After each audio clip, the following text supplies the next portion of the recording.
Oi, pessoal, caiu a conexão aqui, desculpe. Vou chamar a Mariana de novo.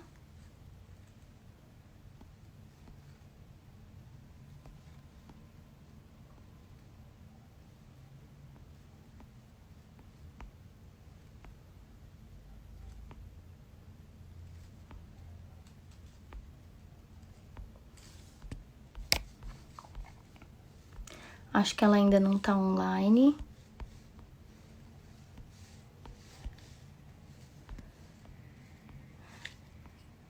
Aqui.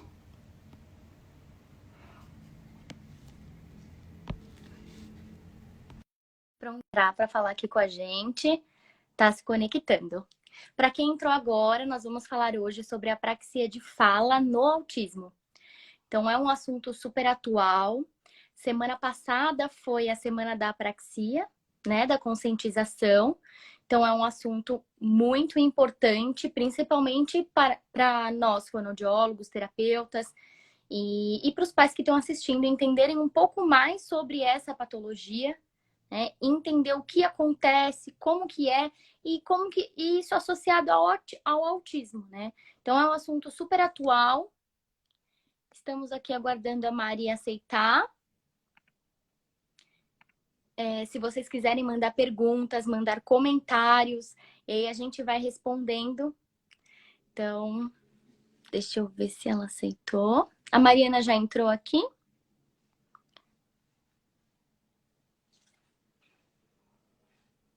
Estou aguardando ela responder aqui, ó. Prontinho. Estou aguardando ela aceitar.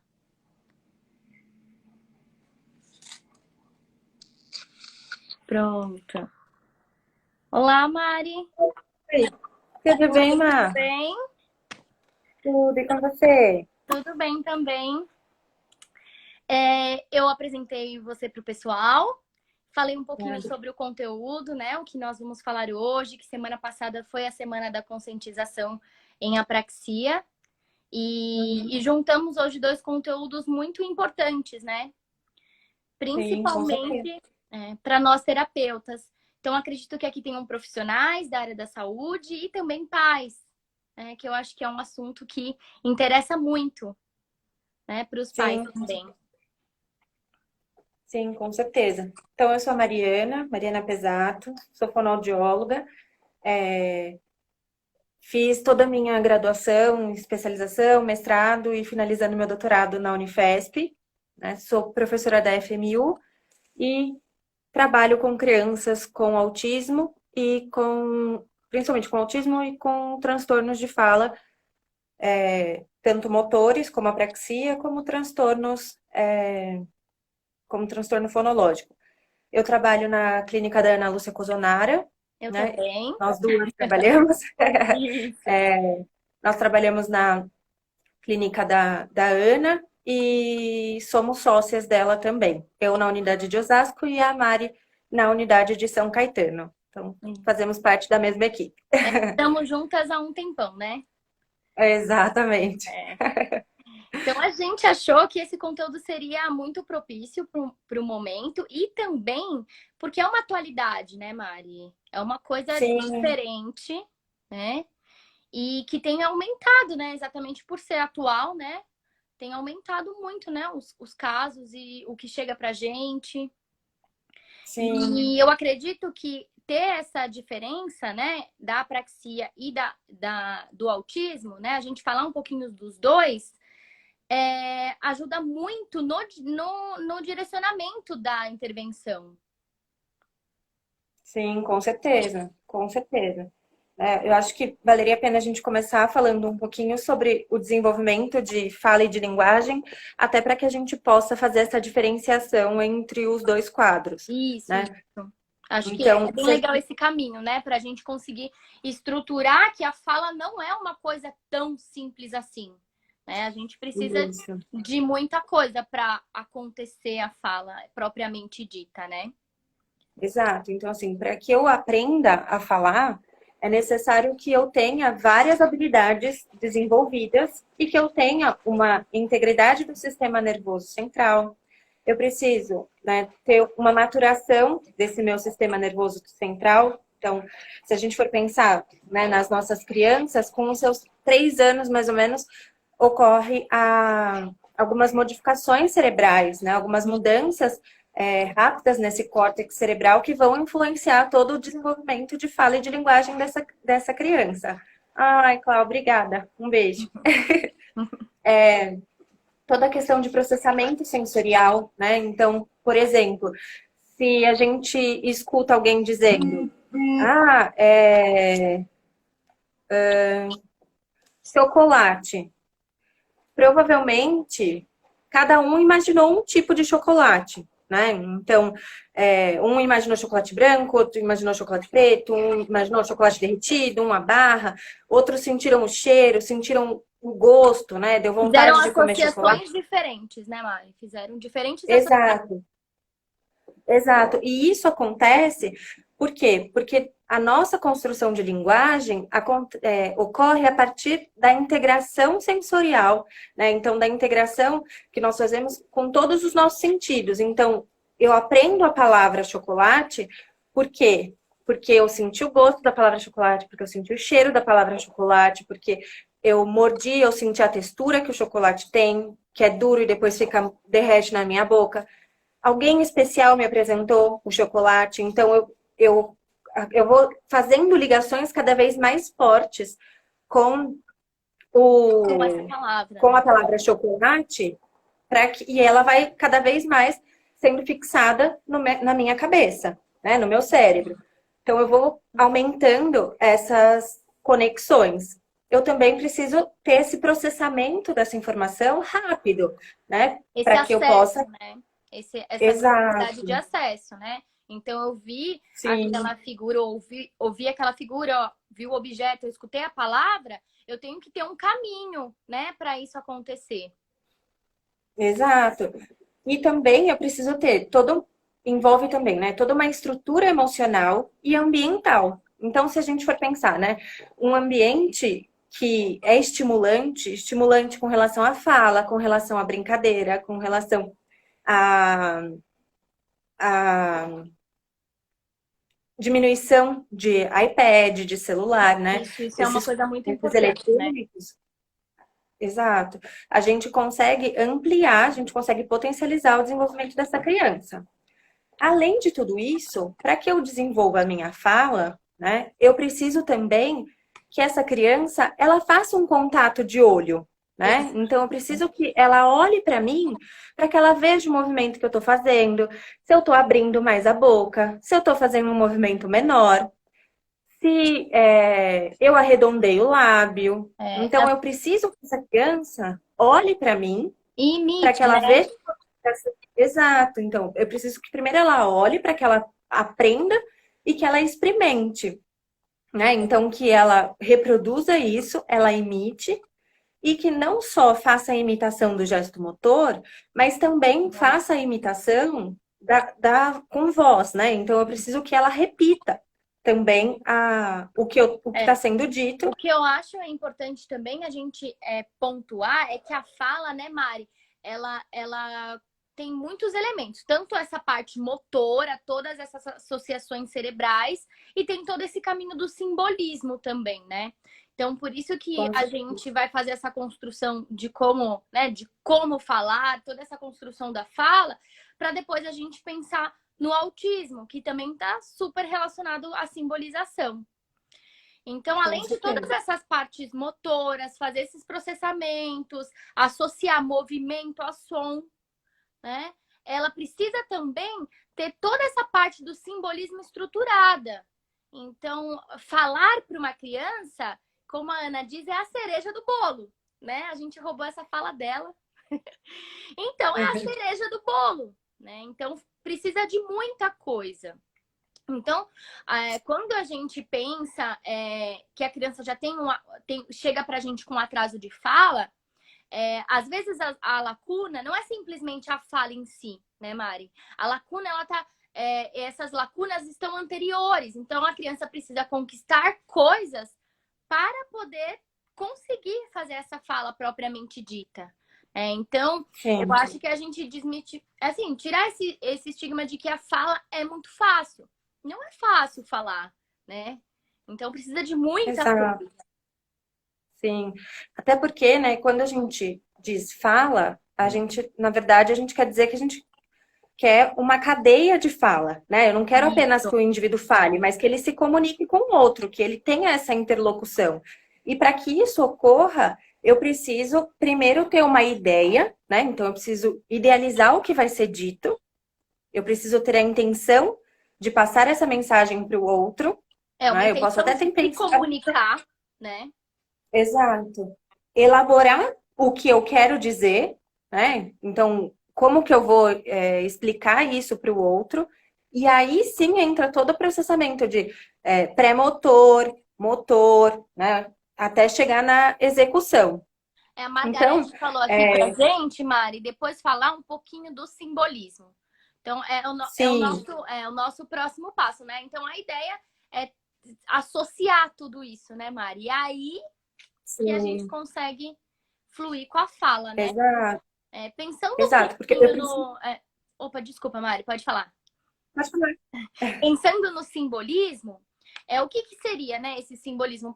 Porque eu acredito que não tenham só profissionais aqui, então a gente exemplificar um pouquinho, né? O simbolismo seria criar símbolos, né? Então a fala, ela é um símbolo, a letra, ela é um símbolo. Então simbolizar é você criar símbolos. Quando a criança começa a brincar, ela cria um símbolo. Né? Então ela pega aquele carrinho e ele começa a ter um significado, uma função. Então ela criou essa simbolização, né? E isso é uma construção para a fala acontecer também, né? Então eu acho que nessa live é importante a gente pensar na parte motora da fala, né? Pensando na apraxia em si, mas pensar também no simbolismo, pensando muito no autismo, né, Mari? Porque as crianças Sim, autistas, elas têm essa baixa intenção de se comunicar e também têm essa dificuldade de simbolizar, né?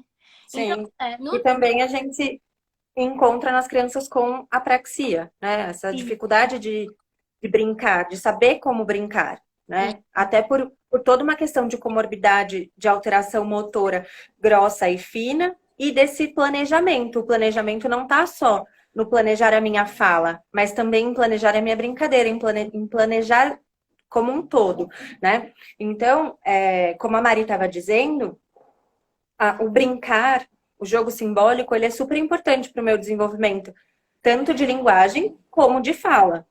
Então, isso. a minha criança, ela vai, à medida que ela vai crescendo, ela vai tendo condições físicas, motoras e cognitivas para ela ir aperfeiçoando essa Essa brincadeira, fala. né?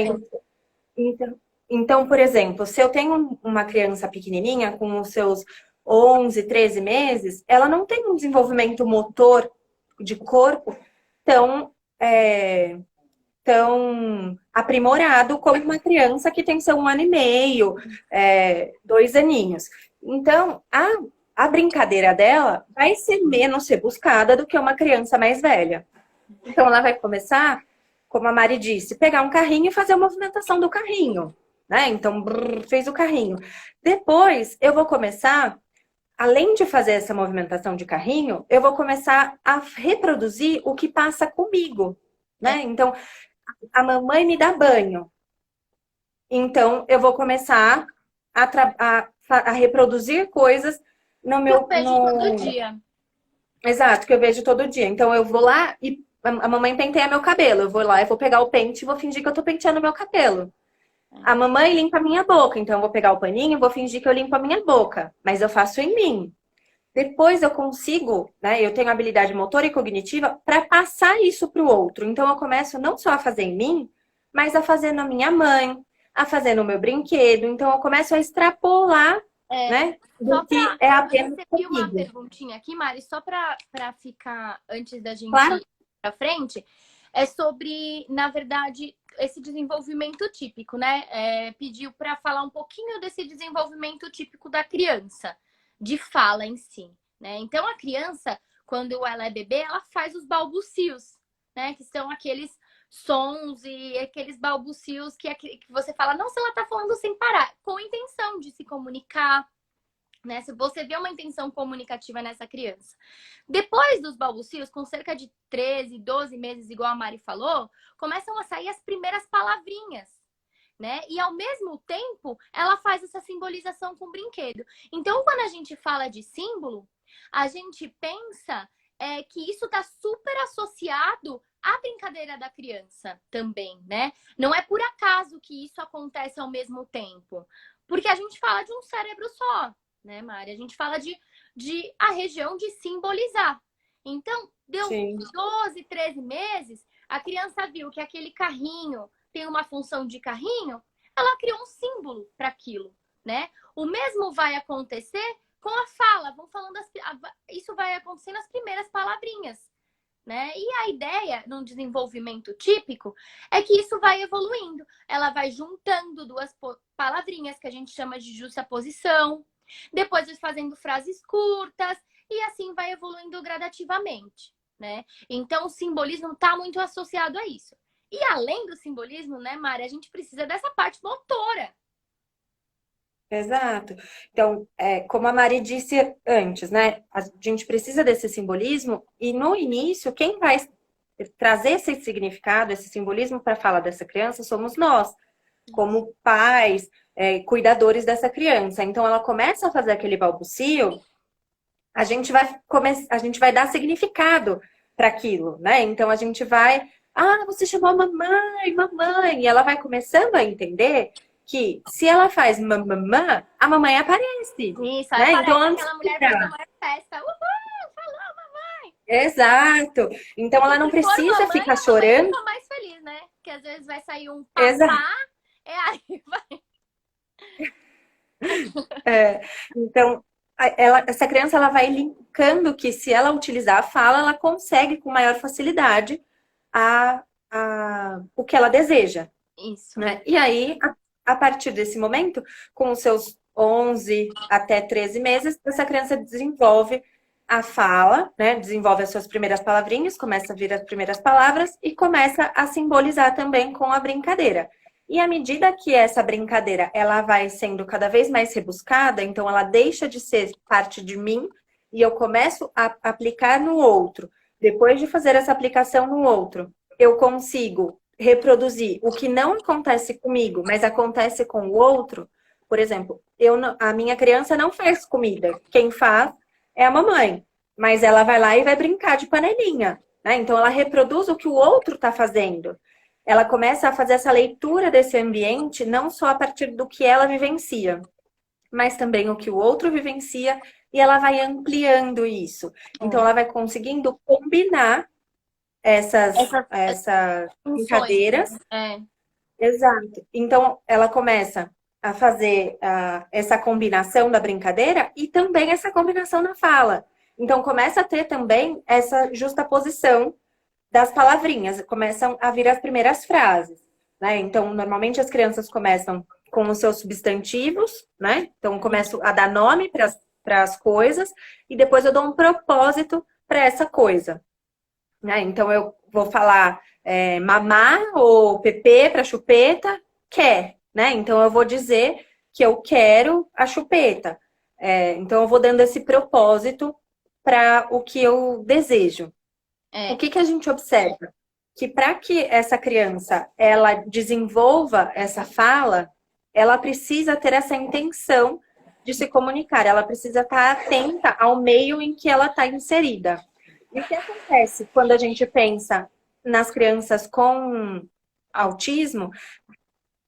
Essas crianças, elas têm uma dificuldade muito grande, né, de fazer essa leitura do ambiente e de extrapolar do que é apenas o dela, né? Então, a gente precisa primeiro fazer toda uma construção com essas crianças de linguagem para que depois nós possamos trabalhar a fala, né? Para que essa fala emerja. Porque geralmente a criança chega, né, no nosso consultório e a maior queixa dos pais é que ele ainda não fala, né? Então isso é um primeiro sinal de que alguma coisa com a linguagem não tá legal.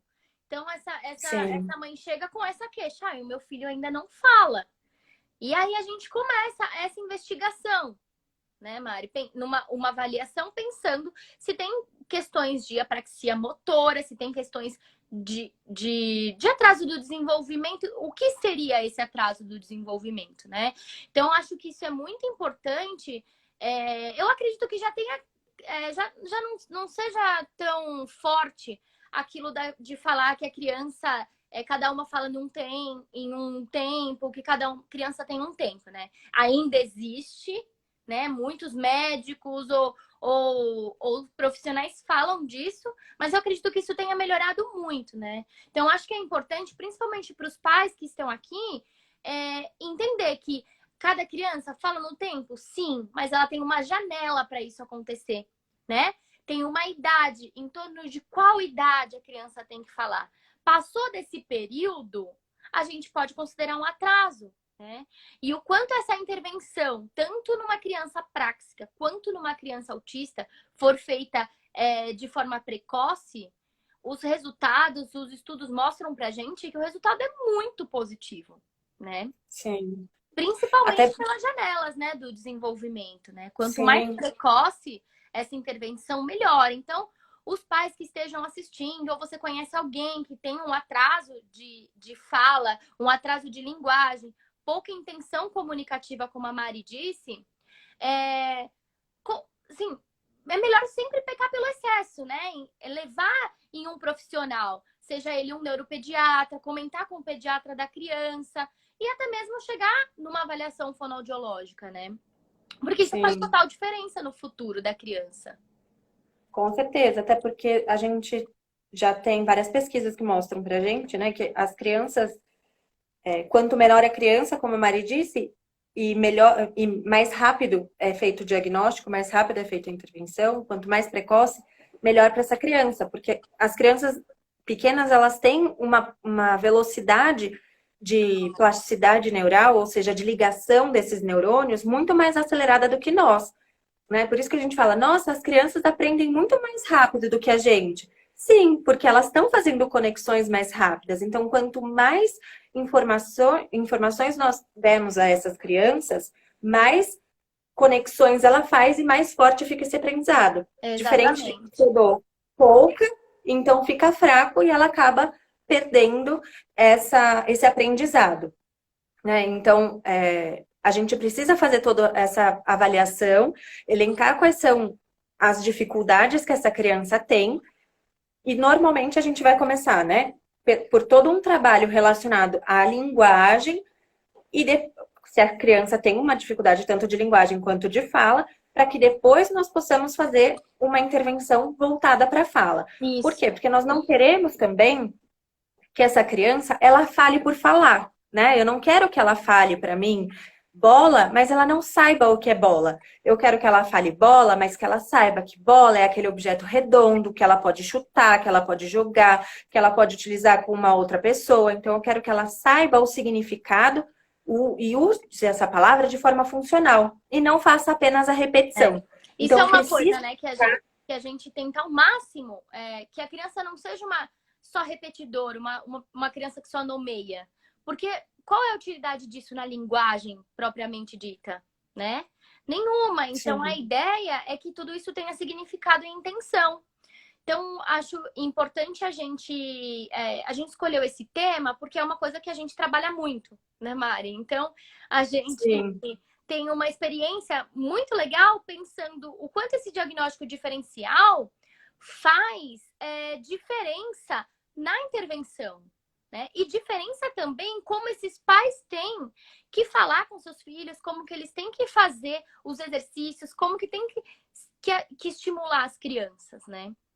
Então, sim. a apraxia propriamente dita é o que a Mari disse no começo. Essa dificuldade motora, né, Mari? Sim, é uma dificuldade na programação e no planejamento motor da fala. Então, é uma criança que ela tem a intenção de se comunicar, então ela sabe o que ela quer dizer, ela sabe por quê e para quem ela quer dizer, ela juntou, ela sabe as palavras que ela quer usar, só que na hora que ela vai fazer a seleção de qual som compõe aquela palavra e qual movimento eu preciso fazer, vou falar bola, por exemplo.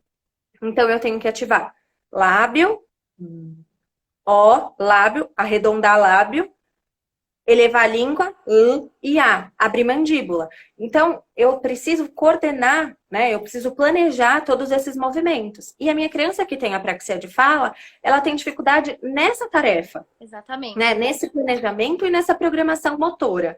Quando eu penso em uma criança com autismo, eu tenho um passo atrás. Né? A questão não está no planejamento e na programação motora.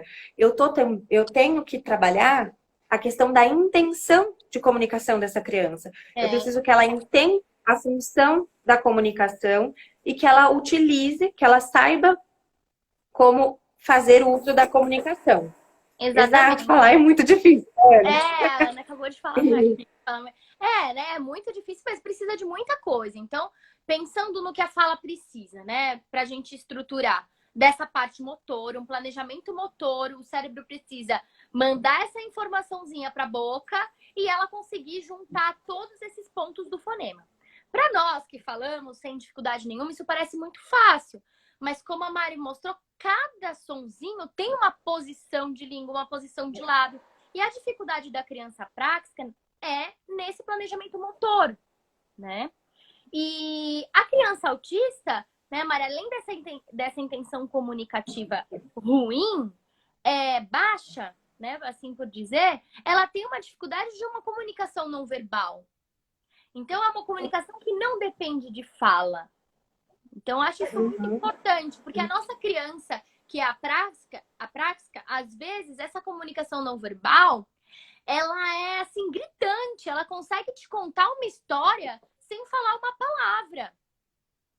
Exato. Isso que é muito, muito importante, né? E uma das coisas, né, associando tudo isso, pensando que a apraxia é uma dificuldade motora, né, um planejamento motor de fala, e o autismo é uma dificuldade de se comunicar, é uma falta de intenção comunicativa, uma baixa, né, intenção, baixo contato visual, todos esses atrasos de linguagem.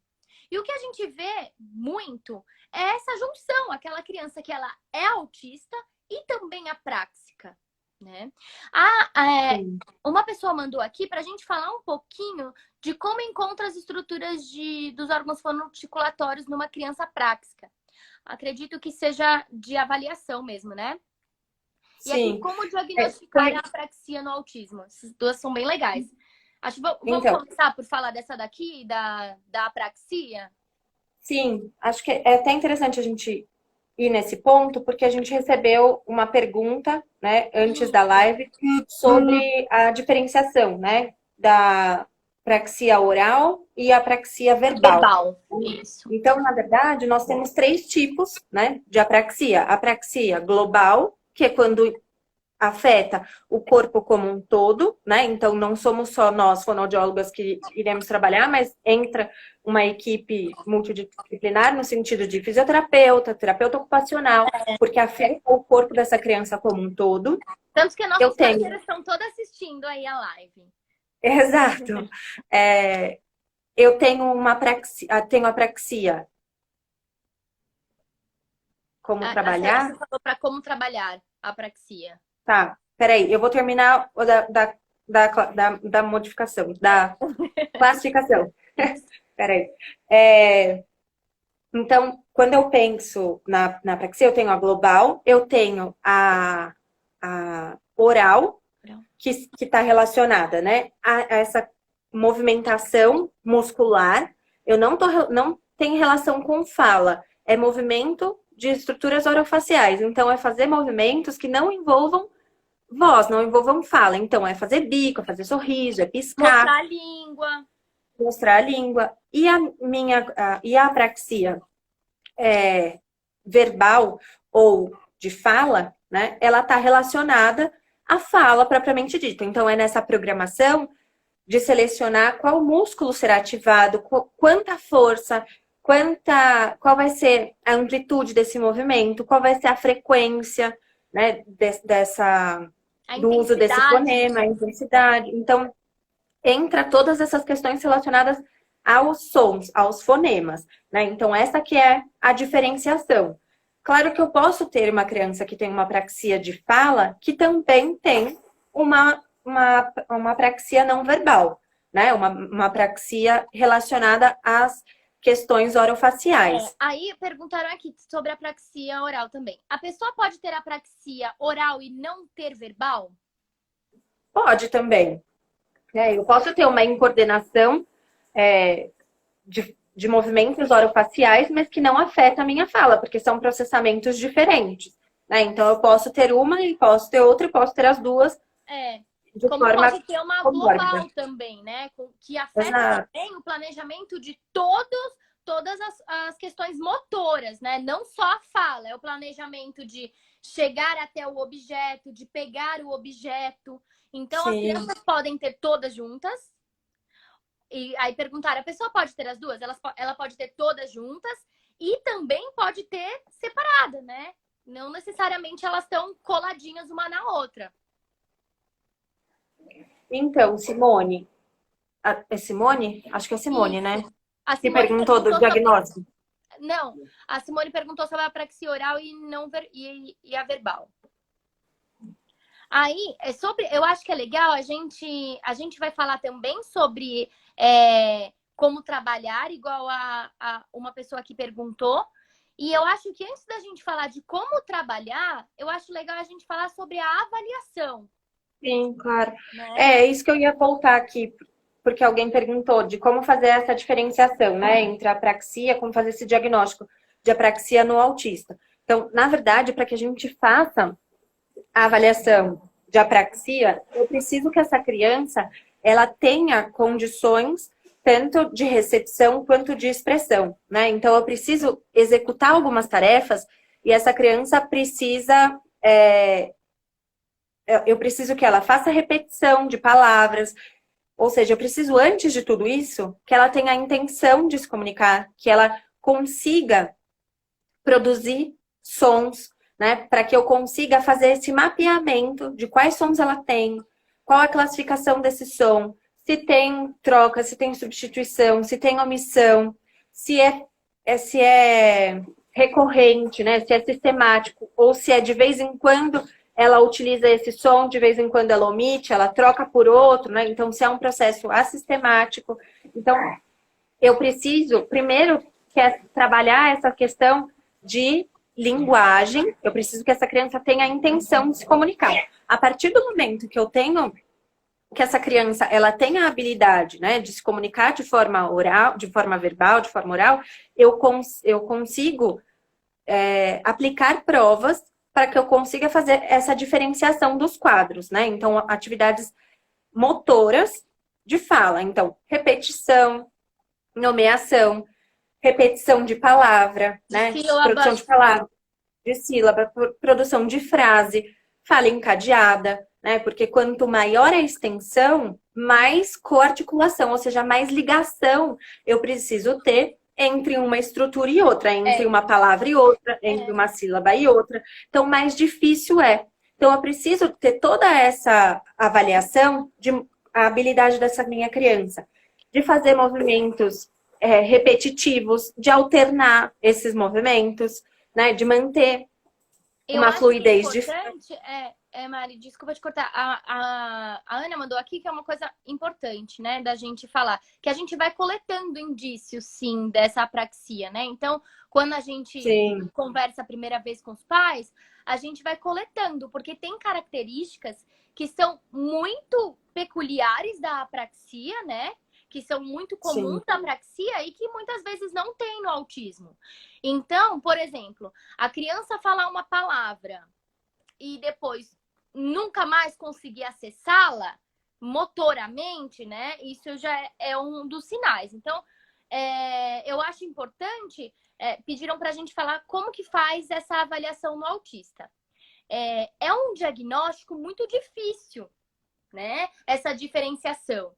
Então, a gente precisa, além de ter toda essa intenção, a criança precisa ter um pouco de intenção comunicativa, mas a gente sabe também que tem pacientes que têm baixa intenção e mesmo assim a gente consegue fazer um diagnóstico de apraxia, porque os sinais e a dificuldade motora é muito aparente. Sim. Aí entra na pergunta que a Barbo fez sobre o grau, né? Sobre a classificação do Isso, grau. exatamente. Quando A a gente gente recebeu também quanto ao grau, como que, Isso. Então, como quando a que gente funciona. pensa, né, numa criança que tem uma apraxia, né, a gente tem a gradação, né, tem o grau de dificuldade motora dessa criança, e quando a gente se depara com uma criança que tem uma dificuldade muito grande, né, então uma dificuldade moderada a severa, eu consigo, né, principalmente na severa, eu consigo fazer um diagnóstico de a partir dos seus 3 anos, de uma criança com apraxia e autismo, porque a dificuldade motora dela é tão grande que fica claro para nós que tem uma dificuldade motora. Agora, quando a gente pensa numa criança que tem uma apraxia leve, aí eu preciso que essa criança tenha A intenção, toda né? uma intenção, um desenvolvimento de linguagem para que eu possa fazer a avaliação, né? Para que eu consiga É, coletar dados suficientes para poder fechar o diagnóstico. O que também não impede que nós façamos a nossa avaliação, que a gente interrogue o diagnóstico e que a gente coloque essa criança em prova terapêutica, ou seja, em estimulação. E essa estimulação vai abarcar fala, linguagem e a parte motora da fala também. é. Então, a E gente uma consegue verificar que após um determinado tempo de estimulação, a gente consegue verificar. Não, se eu entrei com uma estimulação motora e essa criança, ela conseguiu ter uma evolução, então eu estou no caminho certo. Ou se eu só estou fazendo a terapia voltada para a linguagem, essa criança precisa de uma intervenção motora para que direcionada. ela se desenvolva. É. Então, E eu eu acho também muito posso colocar importante em prova também. terapêutica. É, eu acho muito importante também a gente falar da imitação, porque tem vários estudos que estão associando muito todas essas dificuldades de praxe, o quanto que isso melhora quando a gente trabalha a imitação. Então, cabe Sim, ressaltar que essas crianças que são autistas, elas têm dificuldade em imitar.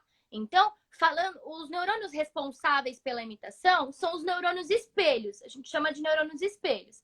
Então, que são os neurônios que eles precisam estar fortes, as ligações elas precisam estar robustas para essa imitação acontecer, né?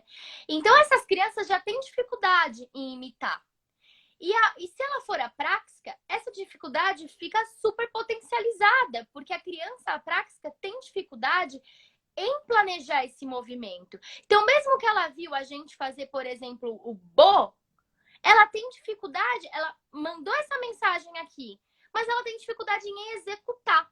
Então a gente junta essa dificuldade nesse neurônio espelho da criança autista junto com essa dificuldade motora.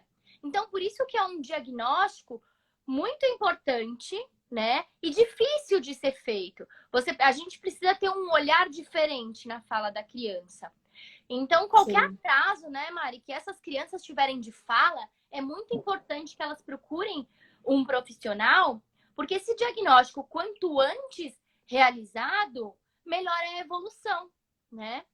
E outra coisa que eu acho importante falar, que foi uma dúvida que eu acabei aqui de receber no meu celular, falando sobre a relação da apraxia, né, da dificuldade desse planejamento motor com alimentação. E a Denise, oi Denise, tá aqui também e perguntou pra gente sobre a relação entre a apraxia e a disfagia, né?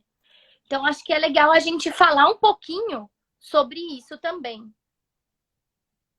Então, pensando na alimentação, a sobre gente... o quê? Sobre a apraxia e a disfagia? Isso, isso. Aí eu recebi uma também sobre a alimentação, sobre a apraxia, a dificuldade de alimentação.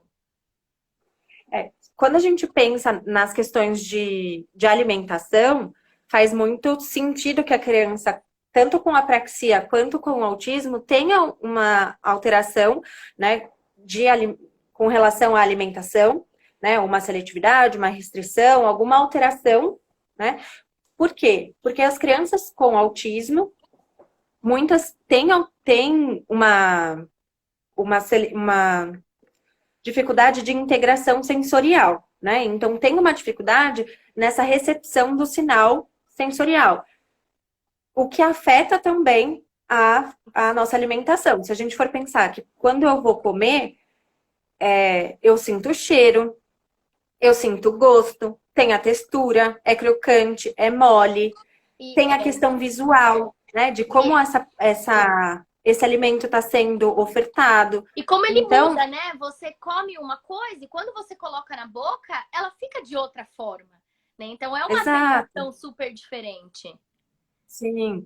Então, é comum que nós, né, encontremos crianças com autismo e com transtornos alimentares. Como várias pesquisas têm mostrado que as crianças com apraxia também têm uma alteração sensorial, elas também têm uma dificuldade alimentar. E também, se a gente for pensar, né, que a alimentação, ela envolve os mesmos órgãos que a fala. Se eu tenho uma dificuldade em planejar, em programar ativação muscular para que eu consiga mastigar, para que eu consiga deglutir, eu preciso também dessa programação para falar. Então, se eu vou ativar o mesmo músculo, é comum que eu tenha uma dificuldade tanto de fala quanto de É. alimentação. Né? Eu acho que isso acontece em alguns casos, mas é importante falar que alguns também as crianças podem não ter essa Ah, dificuldade, sim, com né? certeza. De em se Não é alimentar, em sempre. programação, não é uma regra, né? Então nem Exato. sempre aquela criança que tem uma apraxia tem uma dificuldade alimentar. Em relação à disfagia, eu acredito que esteja muito relacionado, né, Mari, a essa criança que tem essa dificuldade alimentar. Porque a disfagia, pensando em uma coisa que não foi adquirida, né? Então, é aquela dificuldade de engolir, de projetar o alimento, de encaminhar ele para o lugar certo, em mastigar, né? Então, tem todas Sim. essas fases da alimentação. Sim, Então, claro que a gente também tem que estar atento, né, Mari, sobre as questões orgânicas relacionadas à isso, disfagia, né? Então, se de exatamente. repente eu tenho uma alteração, né, na minha contração do meu esôfago, eu também posso ter, né, um refluxo, eu posso ter uma alteração também relacionada à minha deglutição, né? Se eu tenho uma É, alteração orgânica, um isso. estreitamento, ou como é que fala? Quando ele está direcionado para o pulmão. E eu, Esqueci o termo. E eu acredito também que eles podem estar, pode estar relacionado, como pode não estar também, né? Então é por isso que uma investigação nessa criança, uma avaliação completa, pensando em toda essa linguagem, ela é de linguagem propriamente dita, de jogo simbólico, imitação, e uma avaliação direcionada para a apraxia, onde a gente também avalia a alimentação. Porque aquela criança já tem essa dificuldade em se comunicar e geralmente tem uma queixa de alimentação. Então a gente tem que ter esses direcionamentos, né? Então eu acredito Aham. que é uma avaliação bem completa para a gente pensar em todo esse diagnóstico, porque não dá para comer bola, por exemplo, numa criança disfágica, que é um Sim, assunto claro. muito sério, né? Por isso Sim. que a anamnese é Aqui, tão importante, né? Para a gente tirar exato. esses dados, né? Se tem alguma coisa orgânica, aquela criança, ela tem o intestino preso, aquela criança tem uma hérnia, né? Uma hérnia em si, ela tem refluxo. Então, isso faz diferença também, né? Isso mesmo, a Juliane falou a hérnia de hiato de esôfago. Isso faz diferença também. Então, não é propriamente que está sempre colado, né? Então, pode acontecer juntos, como pode, né, estar separado. E Exato. perguntaram aqui também, Ah, Mari, sobre a terapia, porque o nosso tempo está quase sim, acabando, só dura uma hora. Passou muito rápido. exato. Falaram sobre a Então, terapia tradicional ou se tem uma terapia direcionada. quando a gente pensa, né, na terapia tradicional, o que vem para nós fonoaudiólogos é, eu vou aplicar modelo de ciclos, pares mínimos, então eu vou fazer um bombardeamento auditivo, ou seja, eu vou bombardear mesmo auditivamente essa criança com esse som. Eu vou mostrar o ponto articulatório para essa criança. Eu vou colocar, pedir para ela fazer uma repetição isolada, depois grudar ela na sílaba, na palavra. O que acontece com a criança com apraxia é que se eu só trabalhar dessa forma, não vai ser suficiente para ela. Por quê? Porque ela tem uma dificuldade motora. Então, só um caminho, às vezes, não é suficiente para ela. Ela precisa ter uma integração, né, das informações para que ela consiga planejar e programar esse movimento. Como a gente falou no começo da live, né? Então, se eu tenho pouca informação, a minha conexão é fraca. Se eu tenho muita, a minha conexão é forte. Então, com a criança com apraxia, a gente precisa trabalhar várias áreas. Então, eu vou dar pista auditiva, eu vou dar pista visual, eu vou dar pista proprioceptiva, eu vou dar pista tátil. Né? Então, eu vou bombardear também ela, mas com várias entradas. Né? Então, a gente viu que para que a criança desenvolva a fala, ela precisa ter esse processamento sensorial, né, adequado. Então, a gente vai lançar a mão desse processamento sensorial, né? A gente vai aproveitar esse caminho que a gente tem para ensinar essa criança a falar e a gente vai bombardear ele de informação para fortalecer essas conexões para que essa criança consiga fazer essa programação para executar determinada palavra, determinado som, fazer essas combinações, né? Então, por isso que tem uma diferença na terapia tradicional. Por isso que o diagnóstico, por isso também que alguns estudos dizem que antes, né, existiam tantas crianças que eram não verbais. Porque, na verdade, essa terapia não tinha sido direcionada para fala. Então, essas crianças autistas não verbais, né? Então, uma coisa que eu acho importante é a gente falar sobre é importante esse diagnóstico diferencial, porque vai fazer, vai direcionar, né? Vai fazer esse caminho para fala. Então, a gente pode tratar uma criança autista com N maneiras, na verdade, né? Com vários caminhos. E se ela for uma criança prática, a fala não vai se desenvolver. Porque, como a Mari disse, a gente precisa de repetição. A gente precisa deixar essa via neurológica forte. Então, eu preciso repetir várias vezes, por exemplo, o pá. Se eu quero que ela aprenda o pá, eu preciso de várias repetições. Então, é diferente de uma criança que tem um atraso de fala, onde ela tem um atraso, pouca intenção comunicativa, pouco contato visual, só uma dificuldade de imitação. Então, é importante, sim, que tenha uma terapia direcionada para a fala nessas crianças que são autistas e são apráxicas. Né? Sim. E associar isso, né, Mari? Eu acho que a chave é associar. Né? Porque não adianta você só aprender uma palavra motoramente se você não sabe o significado. Então, a nossa linha lá no consultório é fazer um treino de fala específico, mas também colocar significado nisso.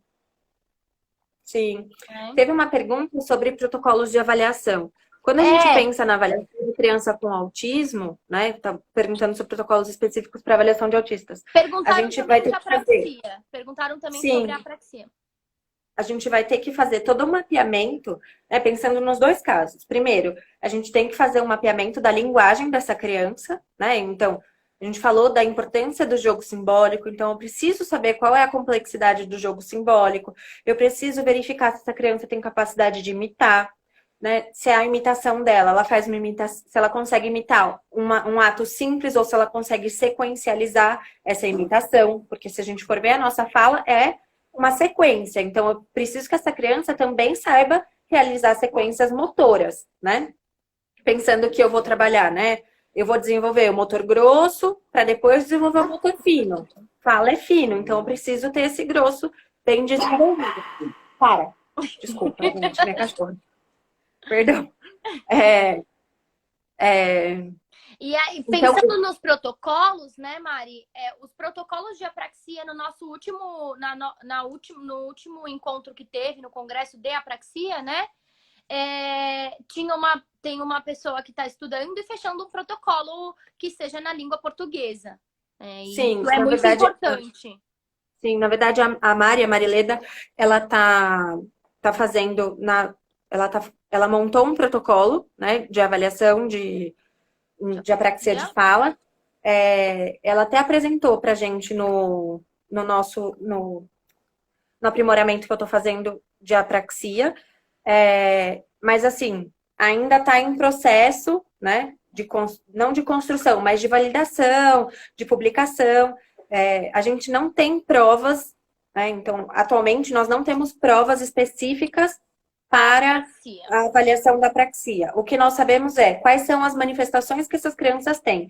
Então, com base nas manifestações que elas têm, a gente vai retirando protocolos, né, algumas provas específicas para poder testar. O que nós temos? O professor Aravinte, né, professor no Canadá, em Toronto, ele desenvolveu um checklist com alguns sinais de apraxia de fala, né? Então, tem esse checklist no livro da Abra Praxia, Isso, que o é livro da Abra super Praxia legal. tem também esses sinais. O Scheiber também publicou, né? Então, ele publicou 10 sinais sobre a apraxia que a gente pode ficar alerta quando essas crianças apresentam esses sinais para uma apraxia, para um transtorno motor de fala, né? E a Asha também trouxe 3 manifestações importantes que as crianças com apraxia têm. Então, na verdade, a gente não tem provas específicas, a gente vai atrás dessas manifestações e às vezes, Frente a se a isso, gente não vai. consegue. E sobre os protocolos para avaliação do autismo, a gente tem muitos, né? Então, porque na verdade, quando a Sim. gente faz uma avaliação, a gente usa diferentes testes e temos também protocolos ouros, né? Que são, assim, maravilhosos para o diagnóstico. Como está acabando o nosso tempo, eu acho que é bem legal a gente falar com quantos anos, a Simone perguntou, com quantos anos é fechado o diagnóstico da apraxia. Isso é muito importante, porque a criança pode ter sinais e, assim, importantes da apraxia de fala, mas mesmo assim, ela não tem idade para fechar o diagnóstico, né, Mari? Sim. Na verdade, assim, a gente só pode fechar o Fechar o diagnóstico. diagnóstico de apraxia de fala a partir do momento que essa criança, a gente vai pensar primeiro no desenvolvimento típico, né? Então, as crianças no desenvolvimento típico, elas terminam o seu desenvolvimento de linguagem, né? Termina todo o seu desenvolvimento de linguagem aos 3 anos. Então, nós só De conseguimos. fala, né, também, propriamente dito, né? Assim, vai ficar É, é, melhor, é, né? É Vai que de fala melhorar ela ainda vai bastante. adquirindo outros sons, né? É. Então, não é com 3, mas de linguagem elas acabam fechando com os seus 3 anos, para que ela também possa executar as tarefas que são solicitadas, né? Então, eu preciso ter um mínimo de desenvolvimento dessa criança para que eu consiga fazer essa avaliação. A Francine perguntou sobre a confusão entre apraxia e dispraxia. Então, o que acontece é que cada autor, na verdade, acaba utilizando um termo. Então, tem autores que colocam apraxia do desenvolvimento, apraxia de fala, apraxia, dispraxia, mas na verdade são todos sinônimos, né? Tem a ASHA já fechou, né? Que é o que normalmente nós seguimos, Nós né? seguimos. Então, fechou como apraxia. Se eu não me engano, na Inglaterra também fechou como apraxia, mas alguns outros países da Europa ainda têm essa confusão de dispraxia e apraxia. Então, na verdade, é o mesmo termo, A é o Simone mesmo fala. significado. A Simone falou, então depois dos 3 anos não existe esperança? Não, na verdade não é isso, Simone. É que a gente pode fechar o diagnóstico, teoricamente, com 3 anos, né? Então, para a gente ter um diagnóstico fechado de apraxia, a gente fala com 3 anos. A Sim, intervenção, ela não tem um limite para acontecer, um limite de idade. O nosso sim, cérebro, ele faz novas ligações até o dia que a gente for velhinho e morrer, né? Então, a intervenção, ela é crucial. Quanto antes sim. realizada, melhor. Mas isso não quer dizer que uma criança após os 3 anos não consiga ser estimulada, muito pelo contrário. Né? Então, essa é a É que, idade. na verdade, É. para fazer o diagnóstico, né? Para a gente fechar Isso, esse para diagnóstico, é fechar com o 3. diagnóstico. Então, Mas essa criança, ela vai dando sinais pra gente, que é isso que a Mari falou, a gente consegue fazer essa intervenção antes. né? Então, tem vários estudos sendo feitos até com bebês, que estão. O que, que a gente tem percebido? Que as crianças apráxicas, elas balbuciam muito menos do que as crianças típicas, né? Então, a gente vai observando sinais desde muito pequeno. Então, a gente consegue fazer uma intervenção antes dos 3 anos, Precoce. né? Que é o ideal, uma intervenção precoce, mas o diagnóstico fechado é a partir dos 3. Isso. Né? Gente, tá acabando o nosso tempo. Eu queria dizer que foi um prazer, né? A gente está aqui falando sobre um assunto que a gente trabalha e vê na vida real o quanto isso faz diferença, esse diagnóstico diferencial.